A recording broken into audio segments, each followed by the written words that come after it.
এই সমস্যা শুধু বাংলাদেশের না, যে দেশেই মাইক্রো ক্রেডিট হয় সে দেশেই প্রবলেম হয় রেগুলেশন।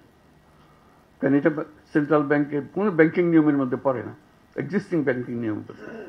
তো আমি বারে বারে বলে আসছি তোমাদের এত কথা চিন্তা করার কারণে, বাংলাদেশ অলরেডি এর সমাধান দিয়ে দিয়েছে। Micro credit regulatory authority, just follow them, তাদের নিয়ম কানুন নিয়ে আসো, তোমরা সেভাবে করো। বহু দেশ সেটা অনুসরণ করেছে। তারা যেহেতু দেখছে যে এটা বড় হচ্ছে, এটাকে সামাল দিতে হবে, কাজে এটা মাইক্রো ক্রেডিট রেগুলেটরি অথরিটি শুধু যে বাংলাদেশের জন্য কাজ করেছে তা না, এটা আন্তর্জাতিকভাবে অনেক দেশের সহায়ক হয়েছে, সাহায্য করেছে যে জিনিসটা করে দেওয়ার জন্য।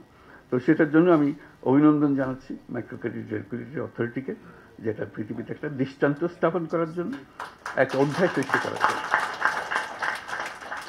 মাইক্রো ক্রেডিটের যে কন্টিনিউয়াম যেভাবে এটা চলছে, তার মধ্যে মাইক্রো ক্রেডিট রেগুলেটরি অথরিটির একটা বিরাট অধ্যায় এটা।